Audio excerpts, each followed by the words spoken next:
Hello, everybody. Thank you very much for being here. It's beautiful weather in DC. So if you're in the DC area or thereabouts, thanks for coming indoors. Scott is barbecuing outdoors, so you're still here. That's nice. You're doing both at once. Today, we don't have a guest speaker, although we're going to hear from a few of our team leaders just to give us some updates on what's been happening. Julie Greenberg is going to give us an update on what's been happening with people that have been based in a rental house in Pennsylvania, and she's going to be talking about Courier News. We're going to hear from a canvassing leader. We're going to be hearing from one of our letter writing leaders, just to sort of find out what they've been doing, what they've accomplished. They've been accomplishing a lot. And Jim's going to make a presentation. And then a little bit later on, we're just going to kind of open it for discussion. Anybody who has a comment, an interesting experience they've had, an anecdote, a question, anybody who just wants to sort of take a deep breath with us because it's the last few weeks and we're all trying to keep breathing. So anyway, thanks for being here. And I'm just going to turn it right over to Jim. Oh, great. Okay. Well, thanks for turning it over. And I do have some things to say. I think I pretty much know everybody on the call, and it's a great turnout. So I'll just go ahead and share my screen. Okay. So to start, a little bit about what you've accomplished. I'm a numbers guy. So just to give you some numbers about what you've done with us this year. First of all, raised close to $3 million. And I actually think that's pretty impressive, particularly because we like to think that, and we know that we're trying to raise money for things that are harder to raise money for. And that was by 10 fundraising events that many of you participated in as co-hosts and other kinds of ways. My wonderful sister Mary, leading the way with that. 26,000 Working America letters. A rough, I don't actually, I'm going to go back and estimate this better, but I know it's at least 25,000 doors we've knocked. A lot of that's out of our house in Camp Hill, Pennsylvania, but other, daily or weekly canvasses. And this is the hardest thing. I'm probably about 325 or so Pennsylvania voter registrations, which is very hard to do. Those of you who don't voter registration. So we hope that will have a good impact for us as well. So thanks to all of you very, very much. All right, but still, we won't let the meeting go by without still asking for some more money. Dan Osborne still needs money. And I think, the fate of the Senate could rest on that. Many of you have already donated to that, but those, just to give you one more opportunity. Our polling shows him, when I say his polling shows him ahead. Their polling shows that he's behind, but their pollster is kind of a schlock pollster as best I can tell. So I don't know where the reality is right now, but what they've done is they got the cavalry to come in for them. So they got Trump to do an endorsement. I didn't actually look at the ad. They think, of course, that will sway the Nebraska voters against him and toward Fisher, but that may not necessarily be that so much of the case in Nebraska, given his persona. And what it is for the media battle that he needs to do, which he's, I think, almost holding his own, or the people supporting him. And some of that is radio, which we really love at 31st Street. Now, people also have asked me what else they can donate to. So we've gone ahead and created something sort of a last mile legislature slate. And I know Lisa's going to put the donation links in the chat for these things. But what we did was just to reach out to our 5 states, ask the caucuses what are their 2 highest priorities. And so they gave them to us. And those, here's the list, not surprisingly, of those 5 states. And it's all in one slate. And it not only will help us win these swing states for these legislature that we want to win, but also will help, of course, uptick it. All right, so I want to say something about canvassing. Canvassing has been going really, really well. And the reason it's been going well is because we hit upon a collaboration with the Stelson campaign in York County, who happened to have a really very competent and knowledgeable person named Amelia, who's been giving us really good turf lists of a variety of kinds for our weekly canvassing and for our month, our what we call a knock every door canvassing, and so forth. So, and they're also very good at the logistics. And the situation is that, you know, we have like 60 people show up, but we can't even do a group picture anymore because the process is so expedited that people just wait in line or don't wait in line. They get a map. You can see the map of what their turf's going to be. It's got their walk list on it. They grab their lit. They grab a water bottle if they want one, and off they go. So that's how we're getting to the 25,000. And they're good walk lists that we're continuing to get because she knows the area. And it's much better than working with a coordinated campaign that has kind of a top-down approach that they actually send walk lists out of some centralized place. And we'll continue to work with them as long as that's working. And we're hearing that the one that was yesterday was very, very good. I will say at some point it's going to be kind of almost a saturation kind of situation. A lot of people are going to Pennsylvania, and that's a good thing. Not only on these daily events, but also, you know, there are other people that are supporting people to canvass in far-flung parts of Pennsylvania. So that's one reason why if people are at all disposed to going to North Carolina, we had one canvass there yesterday, this weekend, and we're going to have another one next weekend. So it might actually be that it could be more productive for some folks. Also, Julie is going to describe some canvassing opportunities or outreach activities for people that are really, really good and experienced canvassers, good at persuasion and so forth. So she'll talk about that. Now, I think that's going to take me to talk about some data. And I'm going to talk about the early vote because we all been looking at polling, or maybe we're kind of tired of looking at polling, but this is another way to look at actual voting. And so I'm going to talk, I can't resist showing you some of this early data, but I want to kind of make people understand some of the pitfalls and so forth and the considerations. First of all, of course, what we want to do is compare how things are this year compared to a comparable situation in 2022 or 2020. However, in 2020, we had COVID. And so now a lot fewer people in general are voting, particularly by mail, and they tend to be older. So we're getting both in-person early vote and also voting by mail. And the other, of course, factor related to that is that Trump really discouraged Republicans from voting, especially early, especially voting by mail. But now they're encouraging early vote by mail. So that's actually, we saw that in Virginia, that Virginia really turned around in early voting. That's sort of when it started last year. And now we're seeing that phenomenon. So we have to try to tease that out. And believe it or not, there is a bit of a way to tease that out. Also, the Democrats, to some extent, have always encouraged it, but they're sometimes encouraging it a little bit more. So you got to be careful where they're doing that. Lastly, we're getting a lot of younger and new voters registering in this. We definitely think the younger voters, and especially younger women and younger persons of color, are going to be with us. It looks like they're tending to be much more likely to be election day voters, no surprise.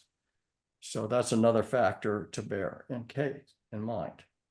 Now, having said that, hope you can see this okay. I'm going to just talk about Pennsylvania, because Pennsylvania is actually fairly, there's enough data now to have a decent look at Pennsylvania, even though it's still early. And so if we look comparing to 2020, if we're looking at the percentages, we can see, yes, indeed, it's worse in 2024 because the Republicans are doing more of it. And there's less among the unaffiliated who tend to be the younger voters at this point. So this doesn't really tell us very much. However, it turns out that the wonders of the voter file are that they know for voters, and this is Target Smart, they know what these same voters did the last time around. Actually, it's 2020, the comparison.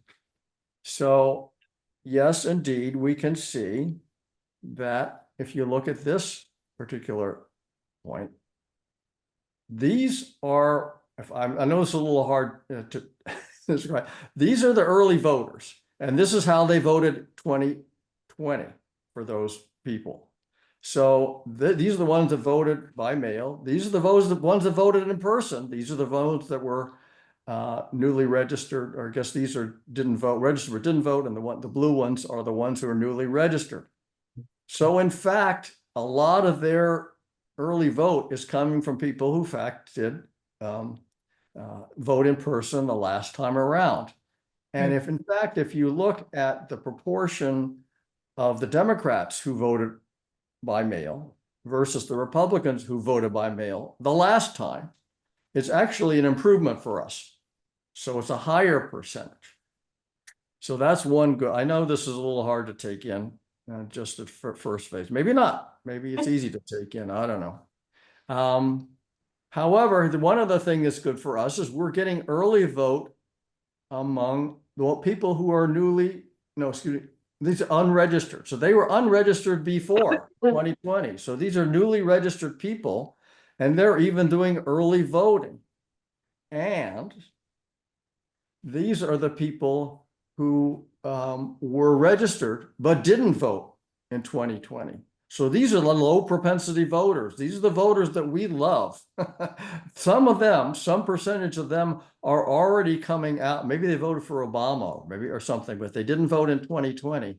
Now they're coming out, and in small numbers. More so, if you look at the same stripes here for the Republicans, those are much skinnier. So again, this is an inkling that things may be going relatively well in Pennsylvania. And to me, it makes me guardedly optimistic about Pennsylvania. All right. So now I also wanted to hone in on our District 10, where Janelle Stelson is running, and we've been doing all our work for her. Basically, it's the same pattern with the numbers, and it's basically the same pattern with the previous voting history, including a good number of unregistered before. And what's especially telling about this is a pink district.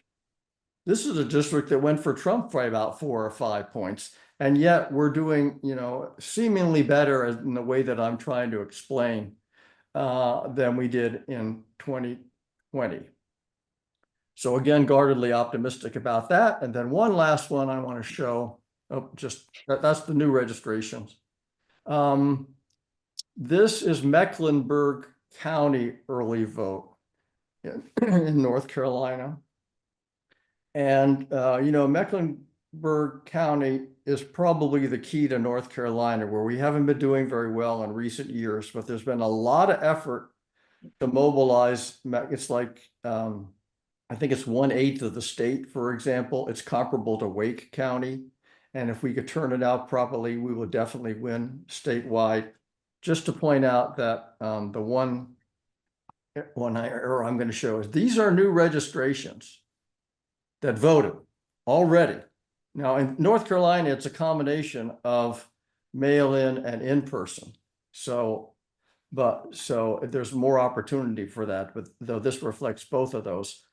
That is a very strong reflection that we supported a lot of voter registration work along with All In for North Carolina and partners back in May, I think it was.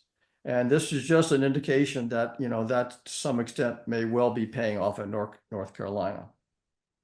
All right, so just a couple more caveats. One, it's all based on the modeling assumptions. If these Target Smart people are off which they could very well be on their assumptions as to who votes and tends to vote Democratic. The other thing is, even if somebody that's model Democrat can still vote for Republican. We're seeing that with working class Democrats, and vice versa. You know, we're seeing especially educated Republicans voting with us. So muddies the water that way. And it's also early. So I couldn't resist showing this to you, because to me, it makes me, you know, I'm kind of upbeat with this. It makes me more upbeat than looking at the polls. And I don't think, by the way, I'm in the camp that I don't think that the polling takes into account the sort of improvements we're seeing with younger voters, for example. I think it uses a model based on old voting patterns, and I'm one of the people who tends to think that most of the polling, including the New York Times Siena poll, is kind of off kilter. Hope that's right. So anyway, in pursuit of the federal trifecta and blue legislatures, we're keeping our foot on the gas. And now I'm turning it back to Lisa. Thank you, Jim. I just have to say, you know, we're wrapping up this year, and that was just an example of how incredibly fortunate we are, not just to have Jim Shelton because he's like a great guy and I enjoy working with him, but because he's so into the numbers. And he's not just into the numbers like to give us an overview. He gives us an overview, but then he tells us sort of what to be suspicious of and what we can really count on. Anyway, I just am very appreciative of Jim's particular talents, because all of us want to know what the heck is happening and how to understand it. So it's great, Jim. Thank you for that. I do see a few raised hands. Jim, do you want me to postpone the questions and answers and let our speakers speak, or do you want me to ask what people want to say? I guess I'd defer the questions so that Okay. It's okay. Okay, so we're going to just remember what question you want to ask. But we just have a few other people to present, and then we're going to kind of open it up and we'll call on all the people who want to speak. So Julie, Julie, are you ready? We're going to have Julie just talk about a few different things. She's been kind of running a number of different projects, and she just is going to give us some updates. Yep, I'm ready. Okay. So, hi everybody. So I'm sitting here in an unfamiliar place background. That this is the Camp Hill house. This is a house for 31st Street and other groups, activists. We have since October 1st been doing knock every door canvassing and voter registration.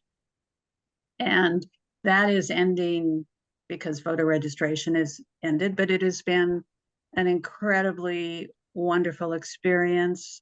We have been out every day, and the weather's allowed us to just be very productive, plus enjoy ourselves.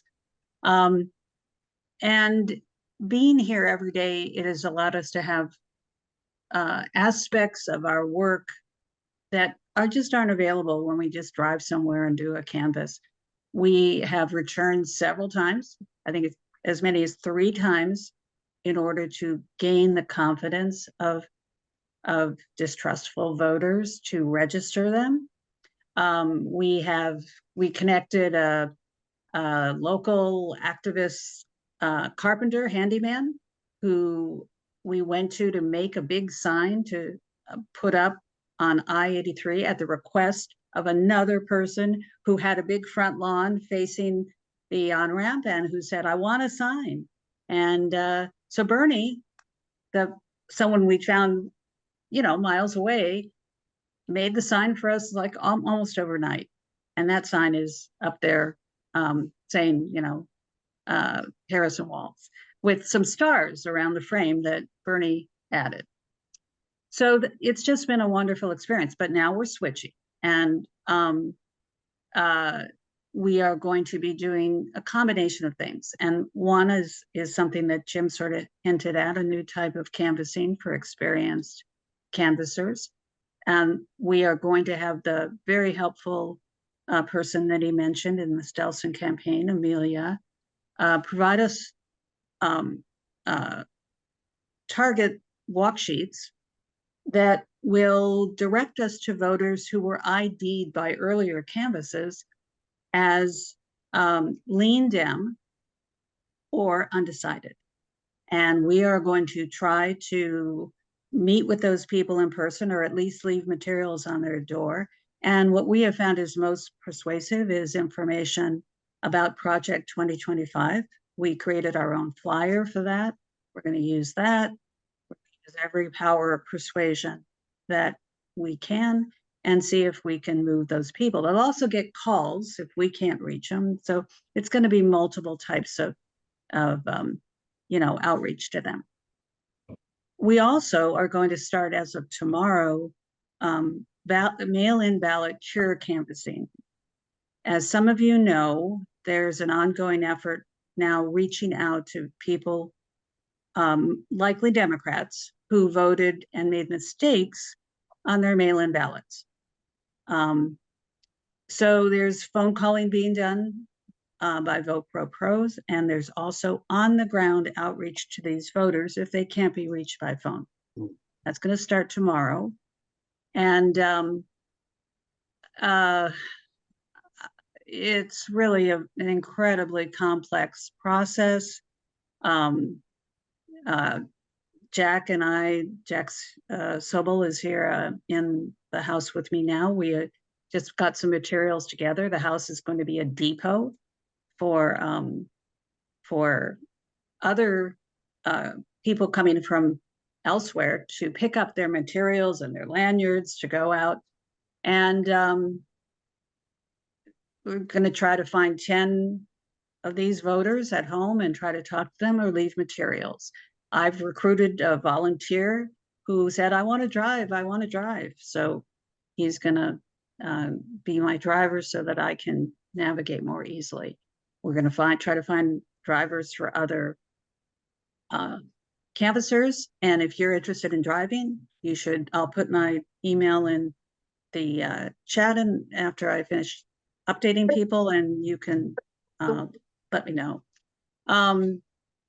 There is also sort of a niggling concern on our part because Jack went off to Staples to create the materials for 10 canvassers to go out for one day. And I guess 8 canvassers to go out for one day. And we got the materials here and it's $80. And this is not something that, we want to facilitate. We want to do as much as we can.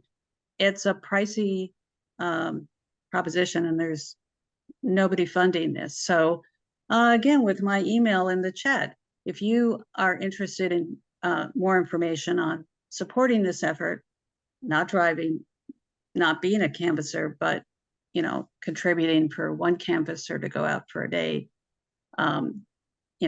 maybe we'll figure out a way for you to donate $10. That would be great. Right now there are 80 already in one county that is started early, 80 votes on the line that are going to be tossed if these people don't get the word and act on it. It's going to be hundreds over time. And these are, good, probably mostly Democratic votes. The last thing I wanted to mention is that if you are a Cure canvasser and you want a place to stay while you do a few days of Cure canvassing, we have a couple spots in the house.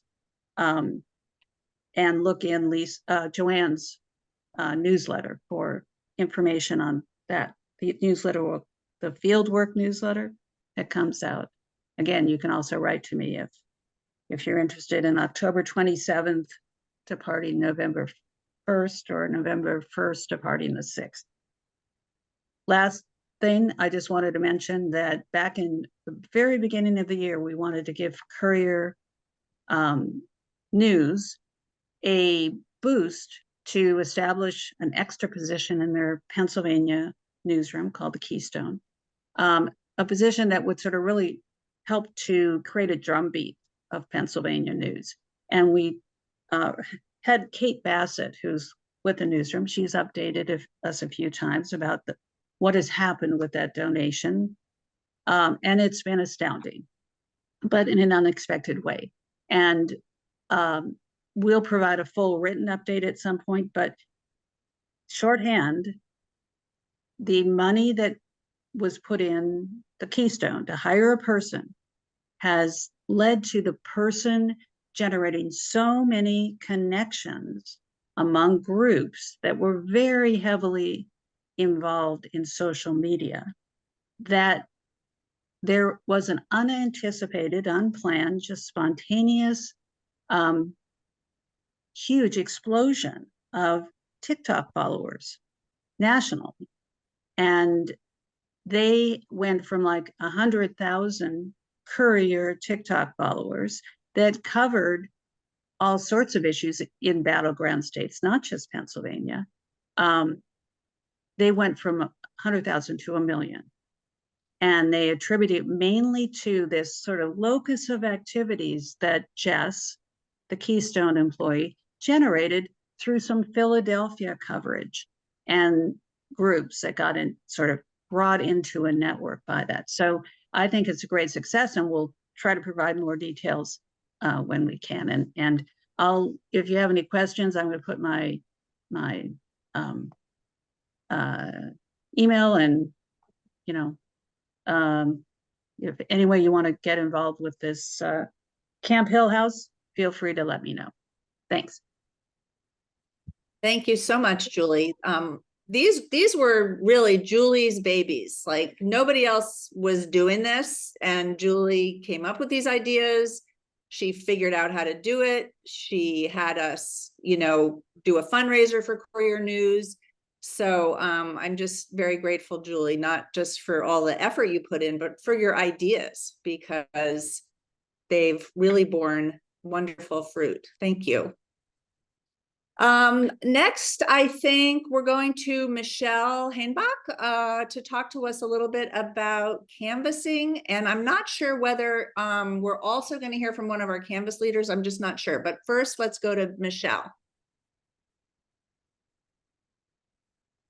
Wait a minute. There we go. Hello, everyone. Yes, I was the canvas leader yesterday in York, Pennsylvania. And we had, I think, over 70 31st Streeters driving up there for a 10 a.m. launch. That photograph that Jim showed earlier was taken there as people were assembling to get their materials. It was an amazing day. I think I've been doing this for a couple of years, and I was honestly very nervous about having so many people show up at once. But it was super smooth. I think by 10:25, everybody was out on their way because the campaign was so well organized. And throughout the day, and even now this morning, into the afternoon, I'm continuing to get positive feedback. As a matter of fact, I just got an email just now from somebody who was out, and he and his wife were canvassing, and they said they had what they call a hit rate of 40% for 50 doors, which means they talked to a lot of people. And they said at the end of the day, a gentleman walked over to us to thank us for what we were doing. It was very appreciated at the end of a long day. And my husband and I found that too, that people were very appreciative. Now, on the one hand, sometimes you're speaking to people who are already strong Dems and they're telling you they're going to vote. But what you do in those conversations is you want to make sure that they have a plan to vote. We find out what that plan is, or if they have any questions about their mail-in ballot, and we remind them that if they have a mail-in ballot, it needs to be used or fully surrendered if they want to go in person, and we explain what that means to them. So there's still work to be done, even when somebody is voting the way that you hope that they'll vote. And we did run into a number of people in this area who were going to vote for Janelle Stelson, the congressional Democratic candidate, but weren't sure who they were voting for the top of the ticket. So we had conversations about that. We did, of course, run into, and I say we, I mean the whole group, run into some Republicans, and you just say, well, bye now, and you walk away. We're not trying to persuade them if they're strong in their beliefs. But it was really a positive day. And when there were some, issues, I found that the campaign staff person, Amelia, was just a phone call away. And I called her up, and she was able to take care of whatever the issue was. Some people needed new turfs. And we got a question. I was talking to a couple that was walking their dog, a couple that was not on the list, but they was walking the dog. And they confirmed for me that they were voting for the Democrats. And then I went to a door, and I turned around and walked back to the street, and the couple was waiting for me. They had a question for me. they had gotten they'd seen campaign ads from the MAGA Republican opponent that claimed that the Democratic candidate wanted to give government benefits like Medicare and Medicaid to what he called illegal immigrants. And people often say to me, oh, I'm so concerned. I don't know what the policy stances are of these candidates. So I said, well, I'm sure that's been taken out of context. But you know what? Let's call Amelia, the staff person, right now and find out. And we called and I put her on speakerphone and he repeated the question. And she was able to tell him that the candidate would have voted for the bipartisan immigration bill that was halted in the last few months ago because of Trump putting effort in to get the Republicans to vote against it. And she also encouraged him to take a quick look at her website because she has a policy paragraph on immigration. And so there we left, this couple was going to vote Democrat anyway, but they now feel that hopefully their new congressperson is going to be very responsive. And I think that they will spread the word to other people that they speak to. So it really was a good day. Plus, of course, it was a gorgeous fall weather. I mean, you cannot pick a nicer day to be walking around Pennsylvania. So I do want to encourage people to sign up. There's a canvas going next Saturday. And at this point, there are also canvases going just about every day. So if we're not going, there is somebody else going, and we can help you find what works for you. So that's one thing. And also, if you're going to go and you haven't gone canvassing in a while, I strongly, strongly encourage you to attend our Thursday night training at 7 o'clock, because many people have told us that was really helpful in terms of getting acclimated. And if you're going on a different day, if you're going on a weekday, you're going to go on a Sunday, you can still attend our Thursday night training. We will make the link available to you. That's fine. Or if you think you want to go and you're not sure, come attend our Thursday night training and see if this is something that might work for you. So I want to mention that. And then I was also going to talk for a few minutes about phone banking, which is another way to get through to voters. And often I find it, to me, it's also just as productive. I can have just as many conversations in an hour at home as I can in an hour in York without the 4 hours in the car. So just think about that. That's something, a lot of us can do. We're using, all the phone banks I've been on this year are using an auto dialer called Scale to Win. And if you used it before, you can probably sign up for any phone bank that's out there, anywhere in the country. And again, phone banks are starting to go sort of full time every day of the week and multiple hours. But if you haven't used Scale to Win and you need some training on that, I'd encourage you to try this Wednesday evening at 5 o'clock. 31st Street has been working closely with a candidate in the Pittsburgh area named Hadley Haas, who's running for the state legislature. It's a very well supported phone bank. The staff person provides very good training on how to use Scale to Win. And I think that would be a good way to sort of get your feet wet, and then you could participate in other phone banks during the week. So there are really two kinds of phone banks out there. There are phone banks that are candidate specific, where you're trying to do line up votes for the candidate. And there are other phone banks primarily I've been doing it through something called Red to Blue, which is focused on Pennsylvania, where we're calling newly registered people, young college people who've been registered recently through progressive grassroots groups in Pennsylvania, people who were very confident are going to vote Democrat. And we're calling to make sure that they got their voter registration card, that they have a voting plan, that they have their mail-in ballot, that they've returned their mail-in ballot, that they know how to check for their mail-in ballot if it hasn't come. And in Pennsylvania, there are very specific rules around mail-in ballots, and you want to make sure people do it correctly so that their ballot is counted. I just did a bunch of those before this call, and they were extremely positive calls. Young people, they're answering their phones and letting me look up their information online to make sure they're registered. It's great. So we will have information on all these opportunities in the Fieldwork newsletter, which will go out, if not later today, then tomorrow. Thank you. That was wonderful. Welcome. Very thorough. And the last person who's going to talk to us before we open it up is Roberta, talking about all the letters we've been sending. Oh, thanks, Lisa, and thank you, Michelle. And hi, everyone. So as many of you know already, 31st Street has been partnering with a group called Working America to write letters to Working America members in swing states. And Working America is an arm of the AFL-CIO. but it reaches out to non-unionized working people, most of whom do not have college degrees. And interestingly, most of whom describe themselves as conservative or lean conservative. So this is a very unusual demographic, and it's one that Democrats traditionally or have not reached out to very much. And so this is a great way to connect with these voters.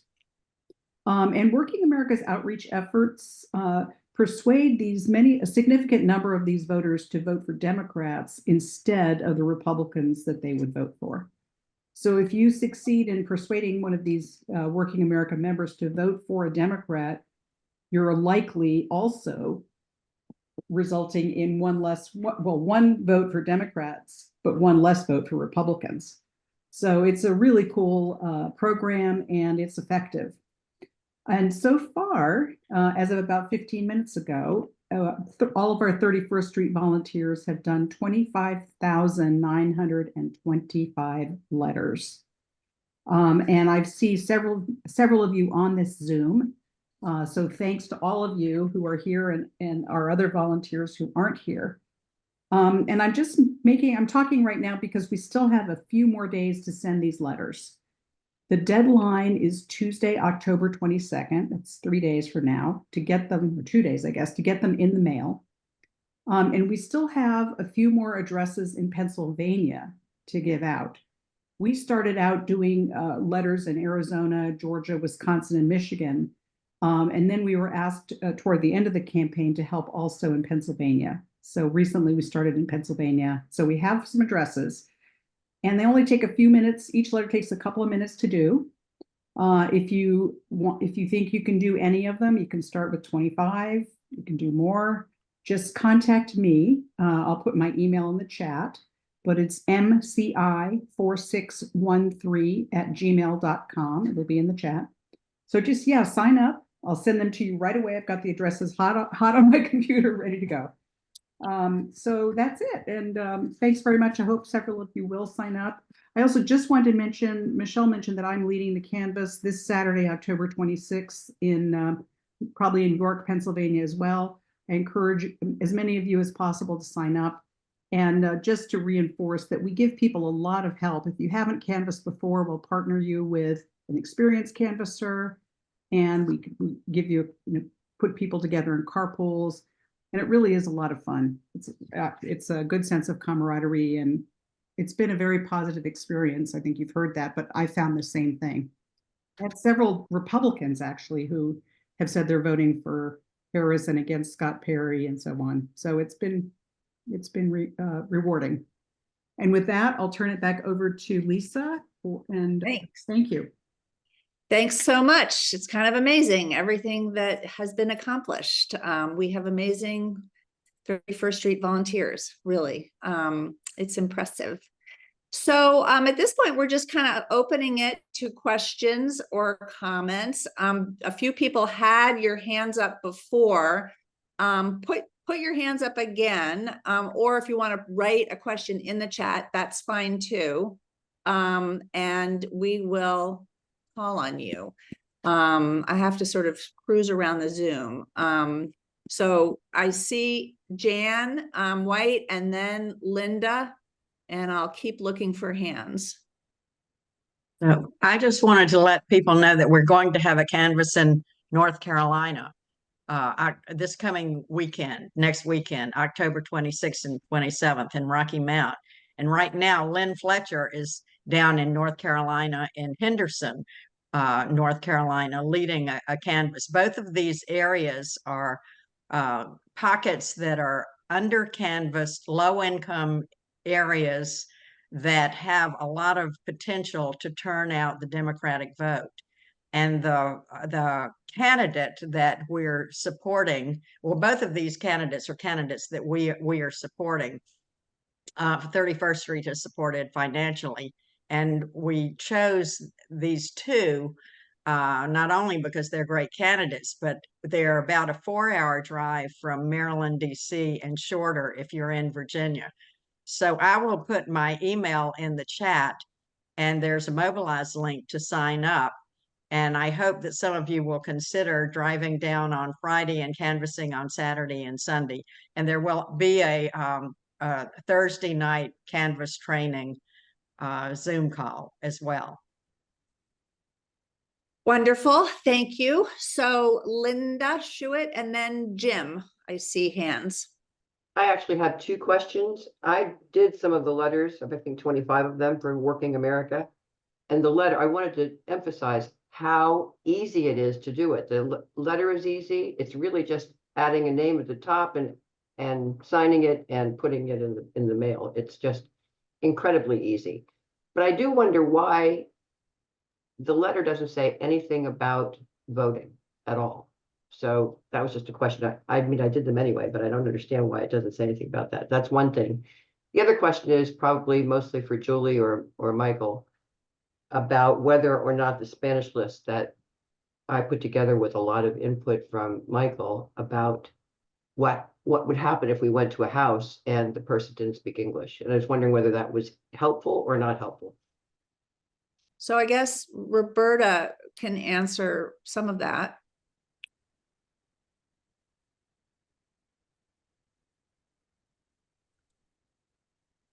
Sorry. Yeah, I will say, thanks for the question about these Working America letters. I mean, just up front, you know, I tell people that these letters are weird. I mean, they seem very weird to us. They are apolitical. They don't say go out and vote, etc. And they're deliberately designed that way, believe it or not. And they are effective. We've spent a lot of time talking to Working America, reading about their own studies they've done on the effectiveness of their letters and their outreach. And they are, the reason they're not political in the sense that we would like to see is twofold, really. Number one, this group of voters responds negatively to overt political solicitations. They don't pay attention to politics. They don't pay attention to the elections. They typically vote on election day, and they just throw direct appeals in the trash. They said that they think it's politics as usual, more politics. So what Working America does is they have a whole program of outreach year round.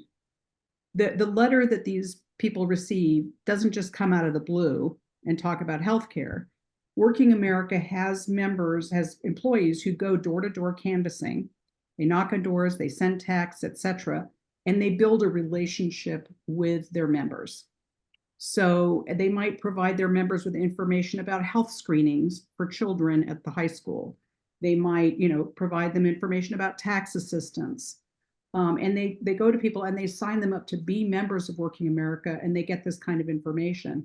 And then over the year, the Working America employees, when they reach out to the members, will say, oh, by the way, did you know that Scott Perry voted against expanding healthcare, affordable healthcare for people like us, etc.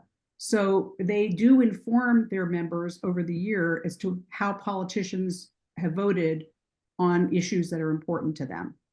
And so it's a gradual kind of outreach. And then right before the election, just a month or so before the election, Working America again reaches out to its members, the same people who are receiving these issue-based letters, to say, okay, we recommend that you vote for this candidate and vote against that candidate with a particular name.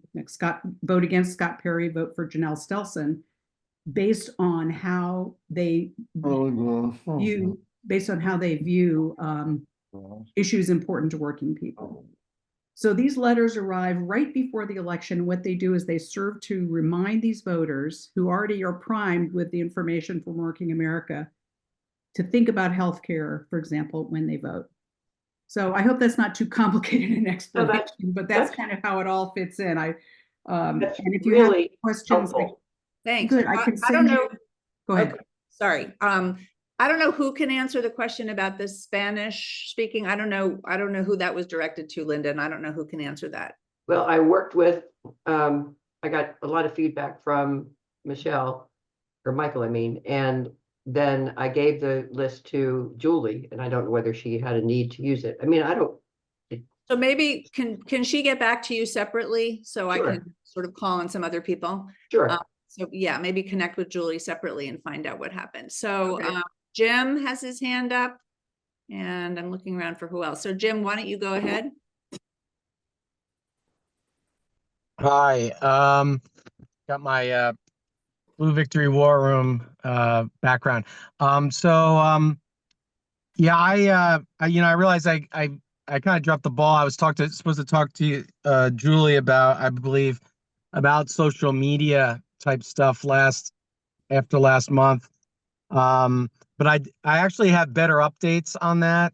A couple things you might find interesting is there is a content boosting program now where you can join a chat on Facebook or whatever, or I guess on X, Twitter, and maybe some other platforms. And it's the main goal is to boost content from the campaign. And one thing they're doing is they're compiling a giant list of Facebook groups and trying to do outreach to those Facebook groups. I've noticed a lot of Facebook groups have a lot of conspiracy theories and nonsense and not really productive information for the group members. So I'm hoping to tap into that as a useful way to recruit more volunteers and things. But the other thing is I have been, and well, I'll say is that I'm kind of involved in this as recruiting Ukraine advocates, and I've had some success. We boosted a Michigan event, a local event in Michigan. We got 100 likes on it, which was way above what I think anybody else got on a post on it. So I'm trying to work with some of the really social media centric Ukraine advocates to boost new events and things. There's a rally in Philadelphia next weekend, a Vote for Ukraine rally with Congressman Mike Quigley.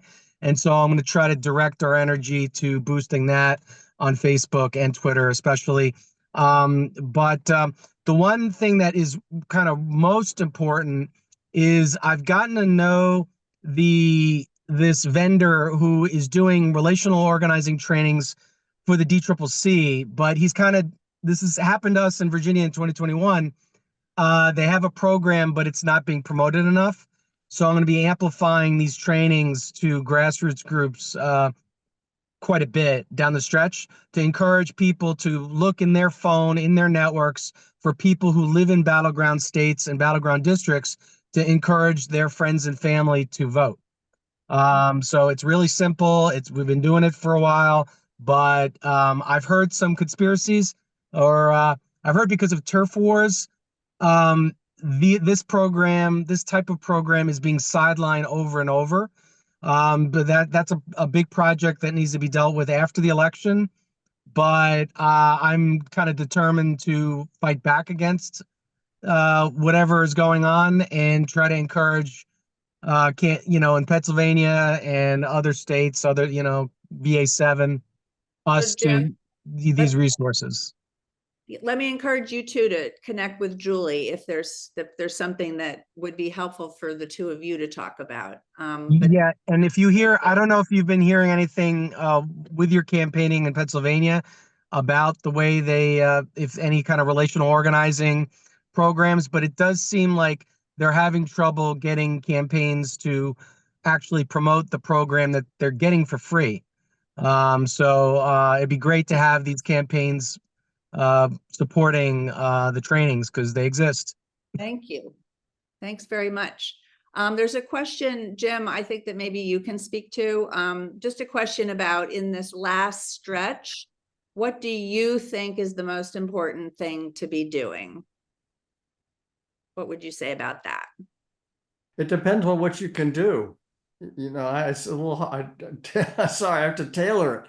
I mean, I do think there's opportunity for money. I do think there's opportunity for canvassing. It sounds like, some people like phoning, and there's a little bit more for letters. I mean, it's kind of, you got to pick any of that's good to do. I will tell you, I'm thinking about going to Rocky Mount myself this coming weekend, just to put a plug in for North Carolina. So Okay, well, so Marty, I don't know if that answered your question, but it sounds like anything you do that you can do is going to be helpful. Well, I think- Marty does a lot, by the way. He's great. So I guess he wants to do more.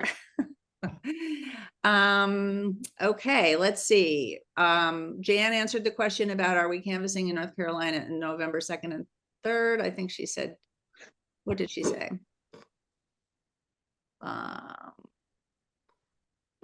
Al has his hand up. Jen, what was your answer? You're on mute.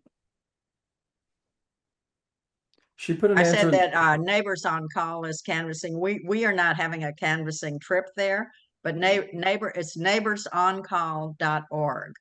Neighborsoncall, one word.org, and you click on canvases in the menu line. They have a lot of canvassing, including on November 2nd and 3rd. And they are a North Carolina-based canvassing group. And I have a contact for the person who organizes out-of-state canvassers, but you probably don't need that. But if you do, I'll put my email in the chat and give it to you. Great, thank you. Al Bartlett? And you're on mute. Yeah, I think William may have had his hand up with a question about that last conversation before I go. Who? That's what it looked. Oh, William. Okay, yeah. Yeah. William. Yeah, this is for Jim Shelton. Jim, Oh, this is Bill Leahy. You know, all of the get out the vote has been wonderful and it's been great. The critical thing is on election day. And does 31st Street have any relationship with any of the local organizations which will take people to voting places to make them or to assist them in actually voting or not? Well, probably not, to answer your question easily. Our view is that for people who want to drive, for example, in Pennsylvania, our priority is to have them drive for doing this voter curing, for example, that Julie is talking about. There's a fair amount of local, in Pennsylvania specifically, partly because they have vote by mail, they have relatively close vote polling places, and they have local groups and even national groups that do, you know, helping people get to the polls. So we try to stay in our lane, and that's not a lane we've picked. Okay, thank you. Sure. Al? yeah, actually, William asked my question. I haven't been able to canvass yet, but something I have done in past cycles is actually driven people to the polls. But if that's not something that we think is doing, what is the driving that's involved with ballot curing? Julie, you want to? Oh. Yeah, so, excuse me a sec. Wait, I gotta talk. Sorry, there's another person is coming into the house. This is our rotation day for our fourth rotation.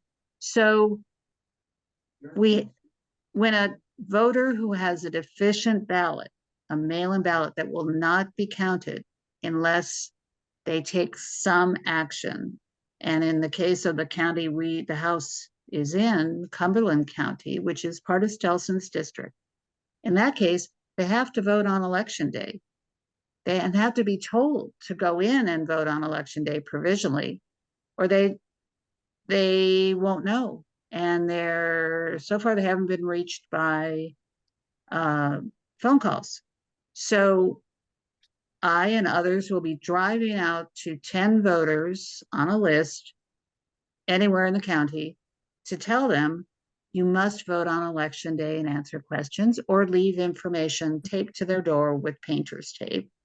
And it's a lot less taxing to have a driver take you to those 10 houses through unfamiliar territory in some order that makes sense than to do it yourself and reorient yourself as you need to address the voter and where the nearest polling place is and all those things.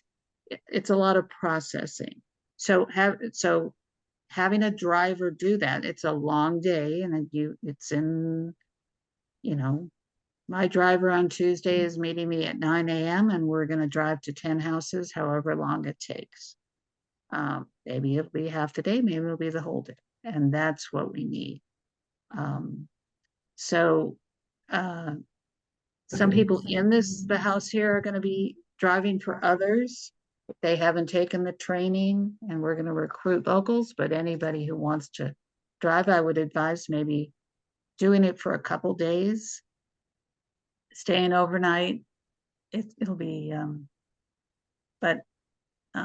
it's good. So, just to be clear, unlike, for example, North Carolina, where I think you can cure a ballot, that is, fix a mail-in ballot that has errors in it, that's not possible in Pennsylvania. They have to go in person. Every county has its interprets processing a ballot prior to November 5th at 7 a.m. in a different way. And the Republican counties like Cumberland are choosing to interpret it in the most repressive way. And so, you know, I can't even tell you how nonsensical the whole process is. Nonetheless, by driving to these homes, if we can contact a person and get them into the poll on the 5th, we've got a vote. And it may be only a fraction of the possible votes that we need to get, but it's better than 0 of those votes. So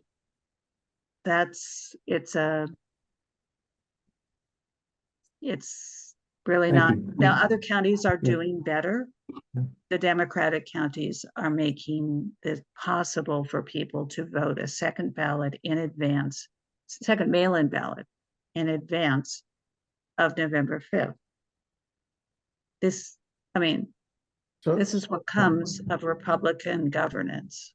So we're choosing to do this in Cumberland County where it's in this repressive situation. Well, and they started early. The others won't start till the 30th. So we have 10 days to work on this first tranche of Cumberland County. And then we will do whatever we need to elsewhere. This will go on to the end of the day, 8 p.m. on November 5th. Wow. Okay. Thank you.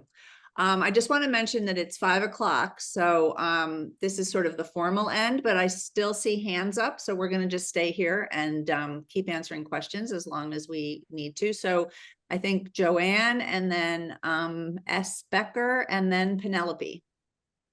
Hi, Julie. I had a follow-up question. Who's providing the training for the ballot curing? I know Vote Pro is, but if you miss their trainings, do you provide the trainings, or is there anyone else? We can't provide them. Only Vote Pros is doing the training. And at this point, I don't know if they're still in the process of doing that.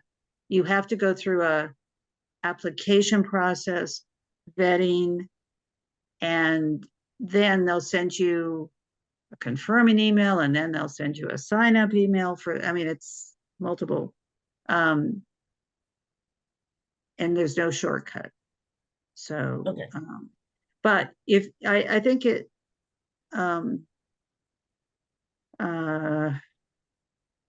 if somebody is interested in the training, I can start them off in the application process.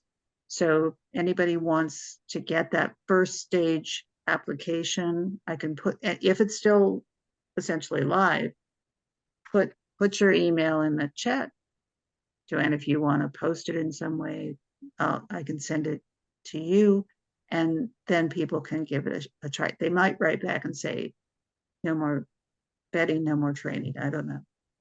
Okay. Okay. Yeah, I'll be happy to post whatever information we have. Okay. Thank you.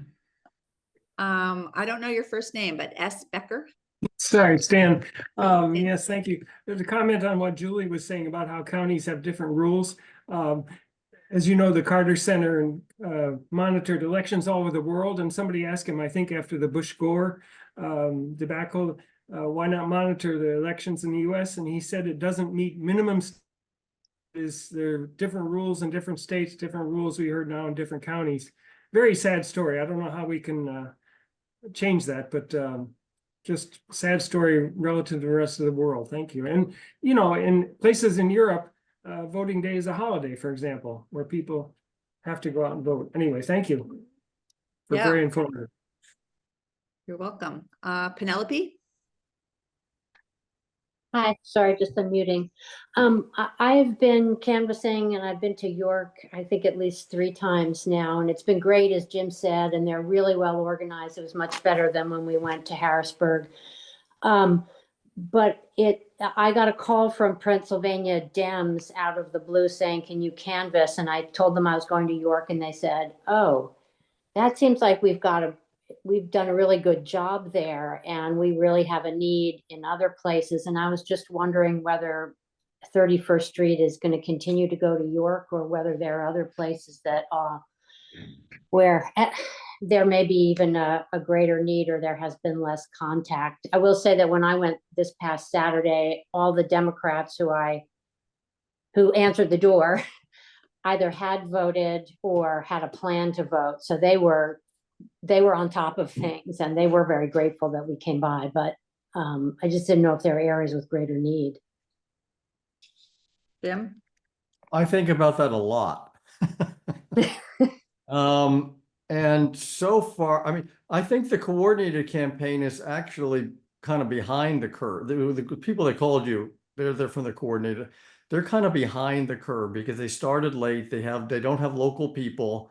They take their turfs from on high, but they do have a lot of people, and they're going to a lot of places.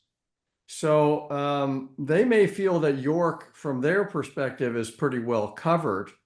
But so far, the feedback I'm getting, and certainly what I was doing yesterday, was very productive kind of area where sure some people had been contacted before, but no, I think we're going to stick with this for now. So at least one more round.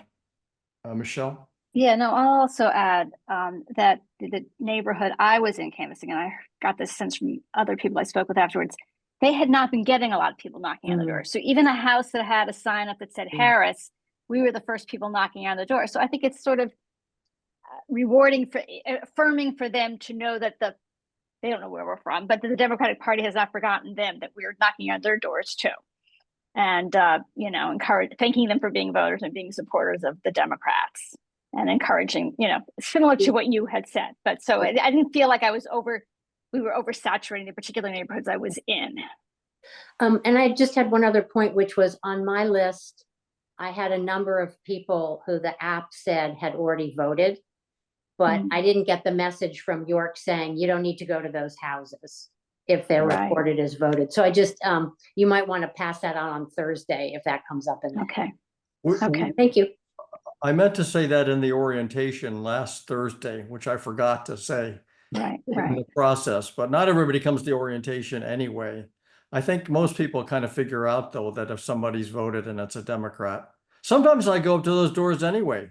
They'll take a sign, they'll have another person, especially if it's a house. I tend to go up to those doors anyway. Over. Okay, just looking around. Anybody else? If I'm missing you, you can just unmute and speak up. Susan, did you want to say something, Susan Weinman? Yeah, I just wanted to, for the person who asked earlier about ballot curing, I don't know if they're still doing training for ballot curing, but I'm on the team that's vetting volunteers, and we are definitely still vetting. So, for what it's worth. Okay, do you want to put your email in the chat? Would that be helpful for people to contact you? Sure. Okay, I mean, maybe you have more information, you can just direct people. I want to also say that there's probably going to be an opportunity for ballot curing in North Carolina, which is Jan knows about this. It's a different process. As I recall, they can have their ballots within 5 days or something like that. So depending upon how North Carolina, and some of that can be by phone and some of that might be in person, but it's something actually that can happen after election day. Jan, did you want to add anything to that? Yes, I did it, one election in New Hanover County, which is south of Wilmington, and it was locally organized by I think by the party, and it was very, very efficient. And then the next election, they didn't have the same organization.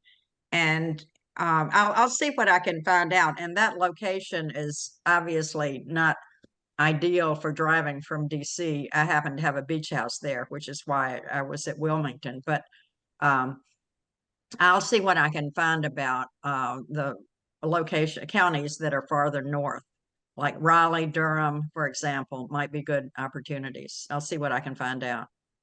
So a lot's going to depend upon what the election returns are at that point. So for example, if there's a cliffhanger race for legislature, you know, we might well want to try to be all over it, as we Right. did in Virginia to some extent last year, something like that. Right, but the actual rules, I mean, it was the actual rules, if the legislature hasn't changed them, were very favorable for curing. So I'll try to check on that also. Thanks.